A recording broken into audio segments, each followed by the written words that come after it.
Hello, you wonderful people, and welcome to another episode of SuperFantaFi. This being a show where I talk about TV shows of the supernatural, fantasy, and or science fictional genre. For today's episode, I'm going to talk about the series premiere of It, Welcome to Derry. A great series premiere. A lot of really interesting things went down in this episode, so let's break it down. So first and foremost, we're introduced to Maddie, and he's watching this movie in the theaters. It's like a musical, and the whole,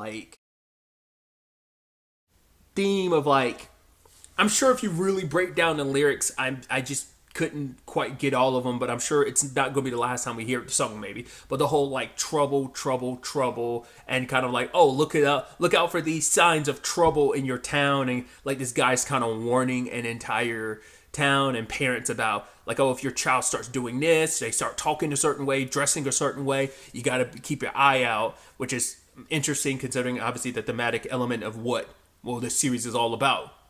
People, specifically kids, disappearing because of Pennywise. So, either way, Maddie snuck into this movie and he ends up running away. Because the attendee or maybe usher at the movie theater caught him. It's also interesting, too, the whole thing about Maddie and, the pacifier. And you're like, I wonder what that's about. Obviously it feels like that's going to be the important detail, especially later on, because we see it kind of work its way down the drain. It's also, I'm sure there's also some parallel to the balloons around Pennywise, the red ones, because the pacifier ended up being kind of reddish or whatever. So I'm feels like there's supposed to be a correlative there to some degree. I don't know. Not necessarily, but the fact is it was so focused on must mean it comes back in some shape or form. But he it seems to have some kind of a rough life, because at first I was is he being bullied, is he using the movies as an escape? But it seems like it might be related to his home life, because he had bruises on his face, so it's it seems like someone was hurting him. But he even said he didn't want to come back to Derry, when he came across that family and they were taking him somewhere, he was just outside of Derry, and they seemed nice. There's no way that's just going to go down, because I'm obviously you're going to be a victim, sadly, because we always open up, whether it's chapter 2, whether it's chapter 1 of Andy Muschietti's, when we open with a victim. So I'm oh God, what's going to happen to this kid? And initially it seems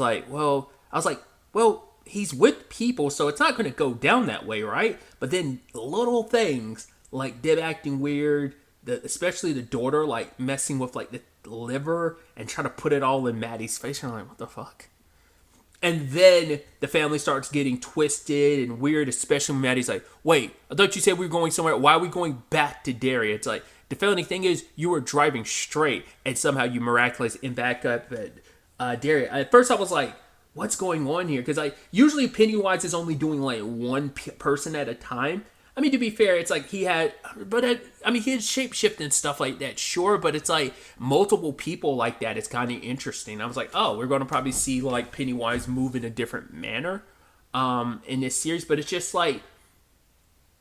that's always the not catch-22, always the thing that I'm so are they all real people that he's puppeteering and got control of? We can see, if he can get inside your head, he can control you. That's not out of the realm of possibility, but I'm just so curious, what... I was expecting maybe one of them, because you even see, the son, his eyes kind of do the thing, and you're oh. But I'm what about the rest of the family? They're acting unhinged, and then the mom, literally gives birth to something. You're it's not going to be Pennywise, is it? But it's no, it's a grotesque bat monster thing. And then, the car swerving, and their family's, kind of laughing and acting unhinged. But there's also moments where I'm it seems like they're actually scared, too. So I'm like I said, they could just be puppeteered. They are real people being puppeteered by Pennywise, and even they're getting freaked out. But it seems moments where it seems they're fine, but then also there's moments where they seem scared. So it's almost I think Pennywise controls them, but then at certain points, the puppet strings are cut, and then they're acting like themselves because they seemed freaked out about it. But like I said, I couldn't quite tell if they were laughing because they were enjoying it, but it did seem like it was fear and they were freaking out. But we never actually got to see what happened to Maddie other than the bat creature charging towards him and his pacifier flying out the window. And then we skip to 4 months later and we kind of get introduced to what appear to be our core cast. I'll get to that later. So we get introduced to Teddy and Phil, who Teddy almost feels like they set him up to be the Bill of this series, but I'm actually kind of wondering if Lily ends up not being the Bill of the series. She feels like she might be. Phil feels like he's kind of like the Richie of this series, with just like how like he's like the most vulgar of everyone. So, and the stuff he says feels very Richie-esque. I mean, he's not as like it's not built around like specifically crapping on like Eddie's mom, obviously, but it's like there's elements there where I'm like, oh, I feel like there's a little Richie there.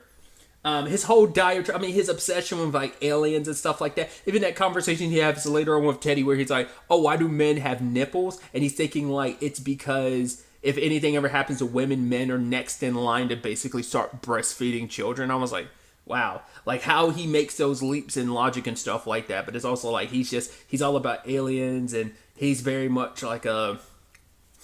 Yeah, I mean, I guess if anything, he probably feels like he's probably a cross between probably Eddie and Richie, funny enough. And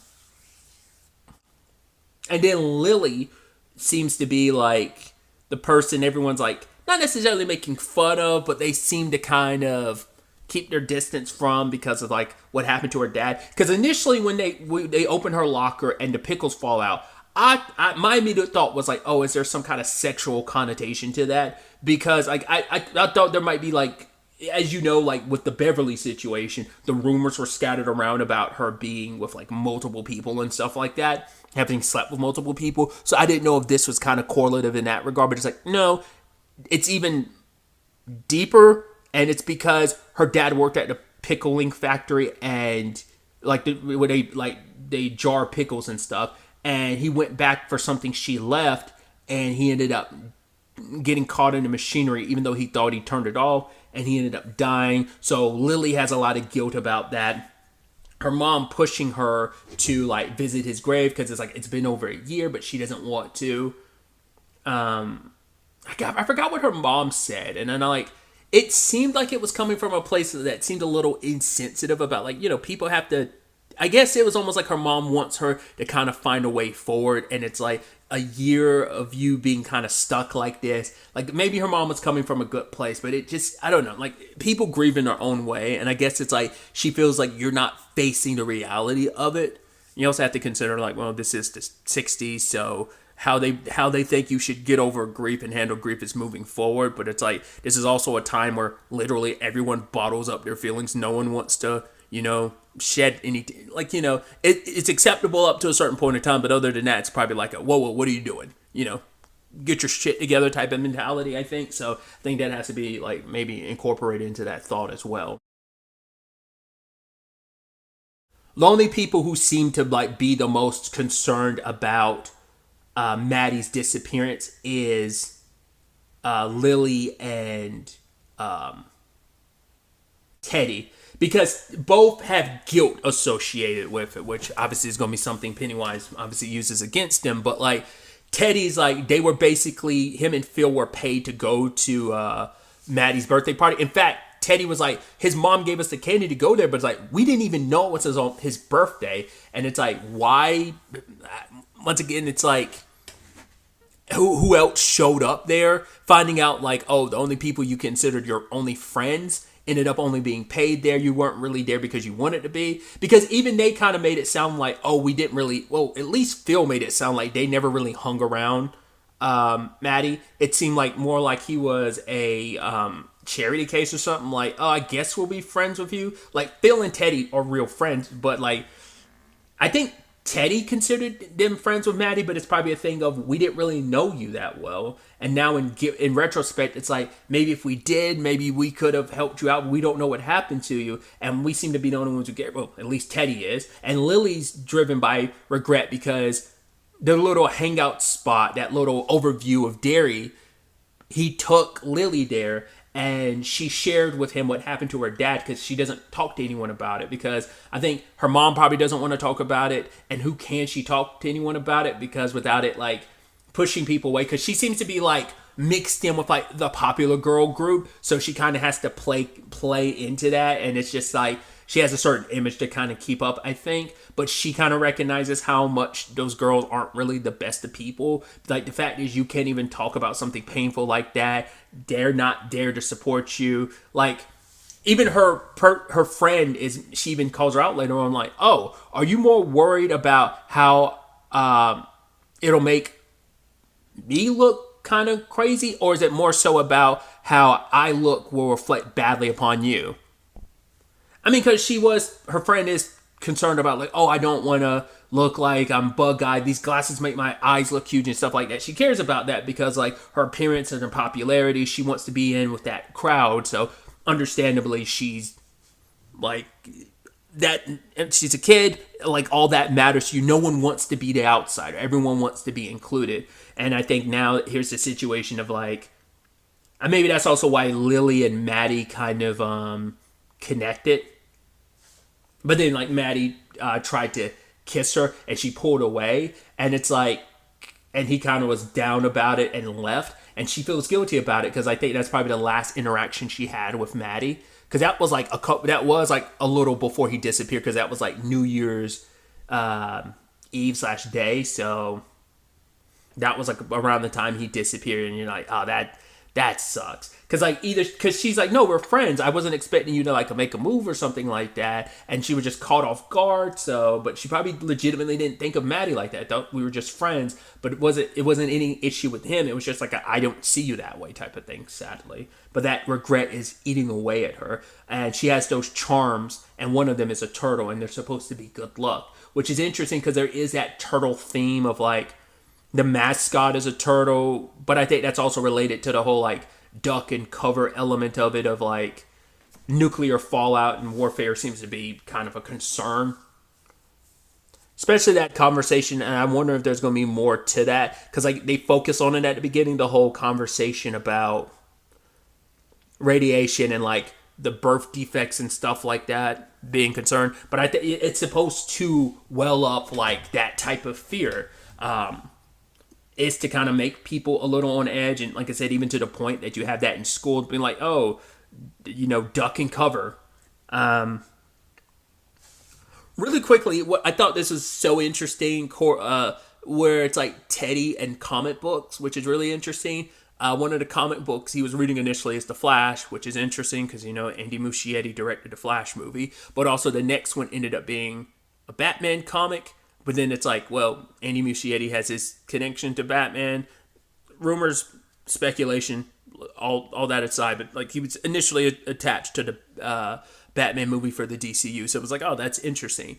But what I thought was also really fascinating about it, who's on the front of the cover? It's Batman and Robin fighting Clayface. I was like, that's, of course. I was like, okay, that's, and what is Pennywise if not essentially Clayface? I mean, just in case you are just not unfamiliar with Batman and his rogue gallery, Clayface is a shapeshifter. Pennywise, shapeshifter. It's interesting, too, because I brought up the whole, like, field thing, too, of, like, he's all about aliens, and it's like, well, for all intents and purposes, I mean, not all intents and purposes, he is. Pennywise is an alien, so it's like, oh, like, there's just little hints and connections there where I think it's just so fascinating. That we would have a character who's obsessed with aliens, and then Pennywise would be an alien. There's also, like I said, the Clayface parallel. Which is also interesting, too, considering there is a Clayface movie being made, too. So it's like, it's just, I'm thinking too much about it, but it's just like, oh, it's just like funny, not accidents, but just like, well, some of that is there on purpose. But specifically, like, the Clayface and the flash of it, I'm sure, are just like little winks and nods. But also just like, the timing of it's interesting, but once again, the feel and the whole alien thing is meant to be correlative to the fact that Pennywise is one. I should have included this earlier in the recording. I should note, I have not read the It book, so like there's probably little winks and nods to some of the storylines and elements connected to Derry's lore that might be sprinkled in here that I'm not familiar with. Like, this might be adapting stuff from the book that's like outside of the Loser Club stuff, but it could also just be like, oh no, this is just a pure original story set in that universe. could be a combination of the two. So I just wanted anyone to know, like, I don't know, like, I've never read the book, so I don't know if there's stuff sprinkled in here which are wicked nods to certain storylines from the book. My only connection to it is, like, I've seen the 90s It adaptation like years and years ago. I haven't seen it since I was little, and I most recently rewatched It Chapter 1, the 2017 one by Andy Muschietti, and then finally I watched Chapter 2 for the first time recently. So that's my only connection to the It story. So I should have included that earlier, but I wanted to make that clear too, in case certain things kind of slip by me, because like I don't know, and because of that, I'm like, I don't know if there's anything necessarily that's come up that is maybe setting the stage for what will eventually happen in the It movies necessarily. I mean, you have an idea considering Pennywise is still around. They don't kill the thing, so this doesn't have like a happily ever after, considering we know Pennywise is back in the 80s. And I also know too, like, because obviously when the books were written versus this recent adaptation, but it's like, I know the book is set in the 50s initially, right? If I remember correctly, like when the Losers Club are like, it's like that's set in the 50s, obviously because the story was more modernized for the movies. Like the Loser Club as kids is set in the 80s, late 80s, in fact.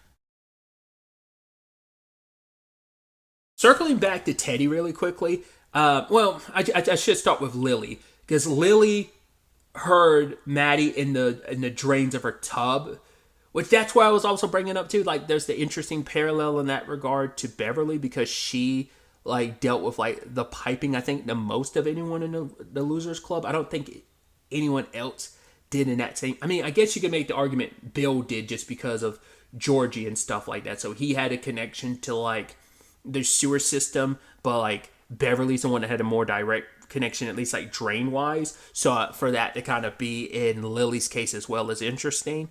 But she tried to talk to someone about it. She couldn't talk to her friend about it because Lily's reputation is she seems crazy. I don't know if it's because she was at a facility because of like what happened to her dad, like kind of, obviously distraught her. So that's probably also, it adds more motivation to why she keeps a lot of that stuff to herself, doesn't talk to anyone about it, because a whole bunch of people look at her like she's crazy and stuff like that, even though, but it's like, going to being taken to a mental facility is going to like carry that connotation with it. So maybe that's also part of why her mom acts the way she does too. It's just because her mom wants her to kind of get over that hump so that she's better off and can probably it's like I said, find her way forward.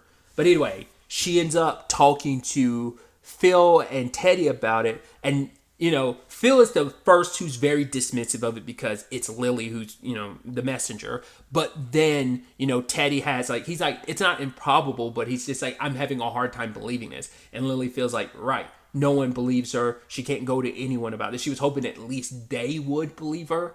But Teddy eventually does when he sees what he does. But either way, I think that's an interesting thing too about like, and how that informs the story as well of like the Teddy conversation when he's talking to his dad about like, do you think it's possible for someone to be locked up and hurt for like months and months, be held like somewhere in the, like underground?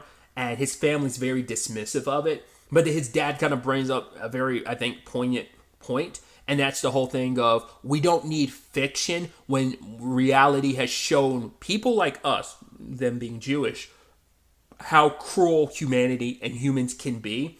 And he kind of brought up like the lampshade things. I was like, is that a thing? I've never deep dived into the atrocities that the Nazis are. Like, there's some stuff I know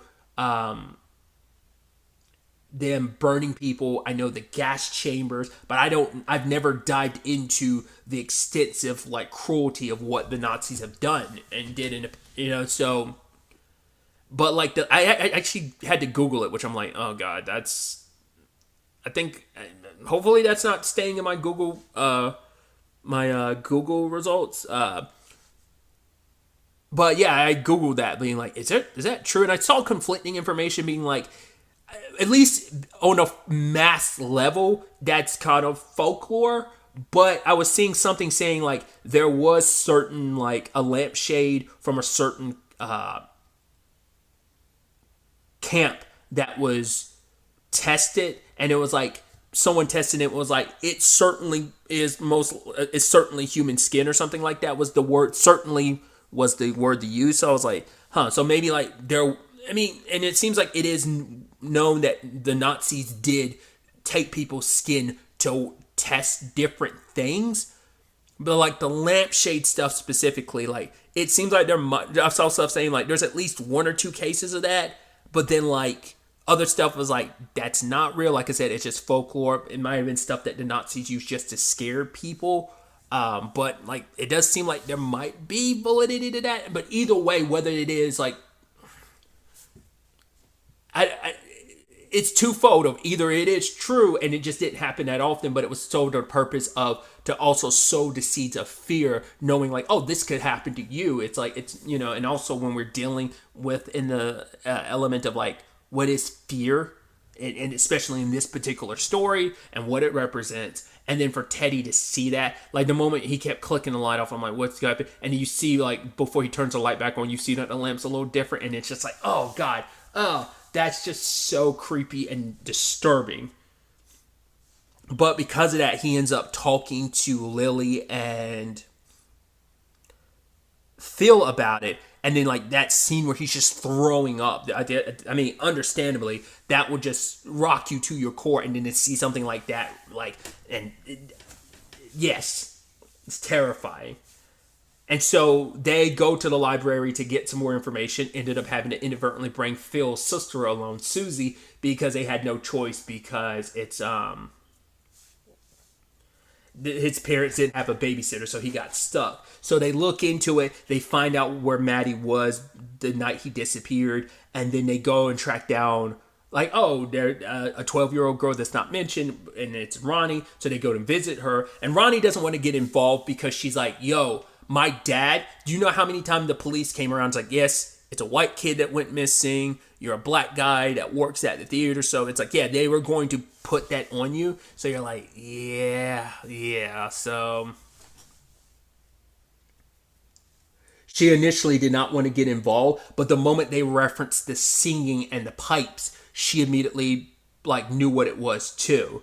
So, which I'm also kind of like, hey, yo, Phil, I get it, you know, no babysitter, but I'm like, the fact is your sister's here. I'm like, that's kind of wild, bro.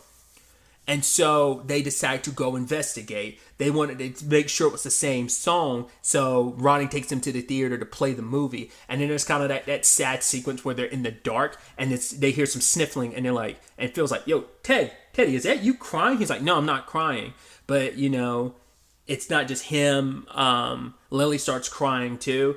And, you know, both of them, like, each blaming themselves for what happened and not being there for Maddie. And then, you know, feels like, no, it wasn't our fault. The fact of the matter is, it just, some things happen. Like, it's neither one of our fault. It's nobody's fault what happened to Maddie. And he's just kind of like, you know, at the very least, we might not have been there for him before, but we are now. And that's what matters, you know? And he starts crying. And his sister asks him about it. And he's like, no. And you see him kind of like wiping away his tears. All of them when the light from the movie comes on. And then the movie starts playing, but then you notice Maddie's there. It's not just him. It's also the family from the car as well.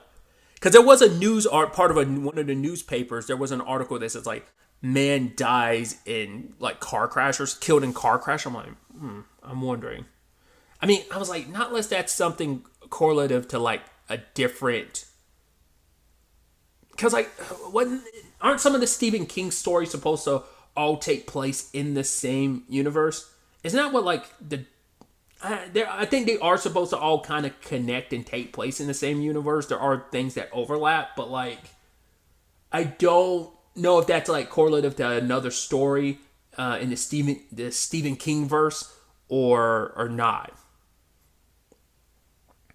I don't know if that's relevant to the story of that, like I said, or if that's supposed to be a wink and nod to a different Stephen King story. Because I'm like, I mean, the one that immediately comes to mind, even though I'm not well versed in the story because I watched a movie a very long time ago, was Christine. That's the only thing I can think of off the top of my head that's correlative to I'm using that word a lot. Sorry.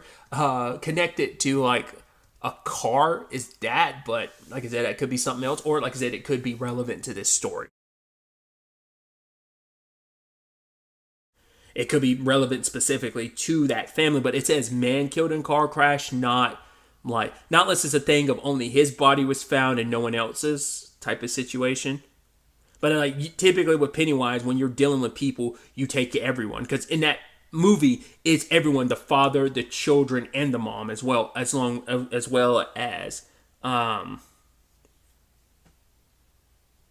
as well as oh god, Maddie, which I talked about it during my discussion for it chapter one. Maybe that will come out probably before Halloween if I'm able to edit that down, hopefully. But I talk about it. The projector thing sequence from that movie is like one of my favorites because I remember that being in the trailers and I thought it was so dope, and especially like when Big Pennywise comes out of it, it's just creepy and scary as hell. But like I enjoy a projector scary bit, and then Maddie and they're calling out to him and they're like, wait, can you see us? And for like the background to dim as well. It's interesting too because it's like, well, it's not just a projector. Pennywise also did that TV thing. What was I'm already blanking on the bully's name, but like when he killed his dad and Pennywise there was on that children's TV show and just looking at him, it kind of gives that same energy with Maddie walking towards him and stuff. And he's like, no, this is your fault. You weren't there for me. And he throws the baby and it busts through the film and it's that flying thing. And I was like, hey, yo. And they're running for their lives. And then everyone proceeds to get attacked. At first, it's Teddy. And then he gets ripped apart. I was like, what? I was like, no way that just happened. And he gets flung at the glass of where the projector is. So Ronnie definitely saw that too. Then we see Phil get grabbed up. Susie's reaching out to Lily. I'm like, there's no way. I was like, there's no way this is happening. I was like, at first I was like, wait, are they all getting murked right now? I was like, there's no way. And then Ronnie came in with a hammer. And immediately, the moment I saw that image, I was like, ooh, that's not good. Ooh, that's not good. You don't want to be a black girl holding a hammer in this situation and then find out Lily survived. And I was like, oh my God, this is the worst situation to be in. Not only for Ronnie, because you're black, but also for Lily, who has a reputation around town for being crazy. So you're like, oh, this is the worst combination of people to be stuck at the scene. And then like for the last shot of it to be like, Lily being like, something happened to him. Ronnie's like, what are you talking about? Locked the door to get away from that creature. And then they look down, and then like Susie's dismembered hand is right there. Once again, the parallels because same thing happened to Georgie.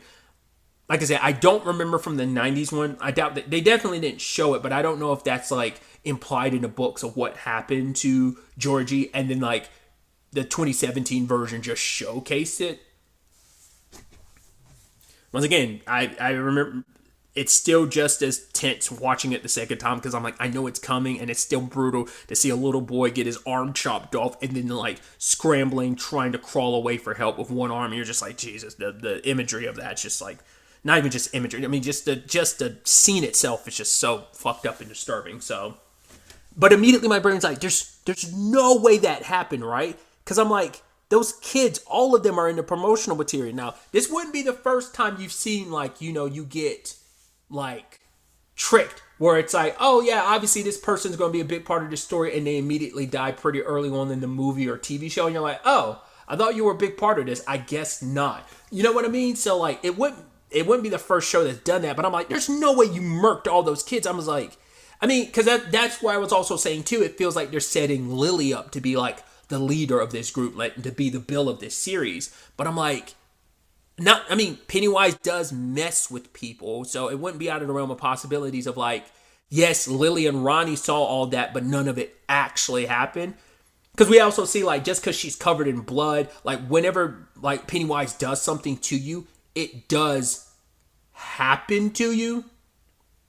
So like, for example, like when Beverly was covered in blood and the bathroom was covered in blood, her dad couldn't see it, but she was covered in blood, and everyone in the Losers Club could see it as well because they were kids. And those were the people he was targeting, but those who weren't targeted couldn't see it. So that could all be real from Ronnie and Lily's perspective, but it's all like not real, you know. But even the not real stuff can, like, bodily fluids do stick to you, apparently, as we've seen in the movies and stuff. So I don't know.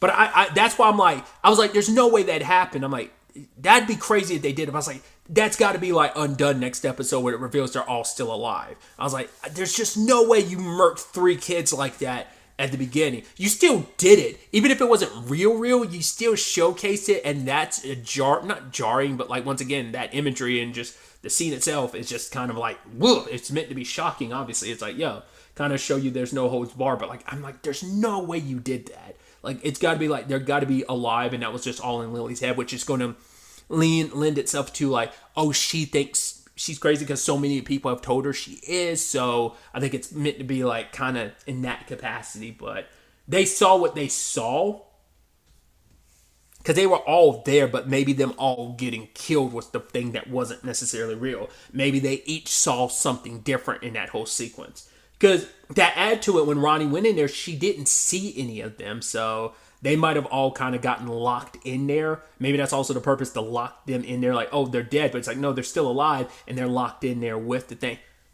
I don't know. Like I said, if I'm proven wrong next episode and it's like they're actually dead, I will be like shocked. Still shocked in general that you did that. But I'm like, I think the twist is going to be they're still alive. But who knows? Obviously, I've spent a lot of time focusing on the kids. An angle I wasn't expecting, and it seems like a core part of this cast will involve adults. Because the adults were never, like, really a part of this. They were part of it, but it's like, they're, what's the word I'm looking for?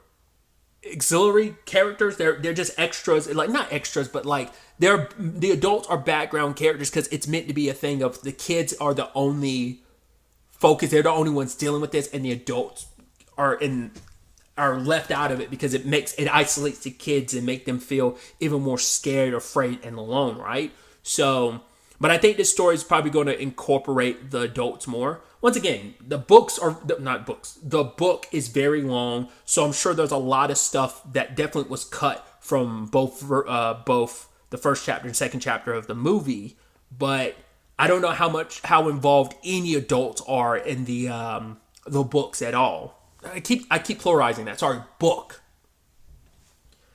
But like, we have like, what was that guy in the military, Hanlon, and his buddy, was it Ralphie or I think his last name is Russo, but like it's Ralphie, and they end up at a military base, and then there's this whole thing about like, oh, the military's up to something, and apparently they have like a new plane that they want Hanlon to be the one to pilot because he's coming back from Korea. He's moving to Derry. His family's going to meet him here in Derry, and that's where they're going to be living. So obviously, like, it hasn't touched any of like the Derry evil clown alien thing storyline. It seems separate, but it's probably going to be some overlap. There might be, I don't know.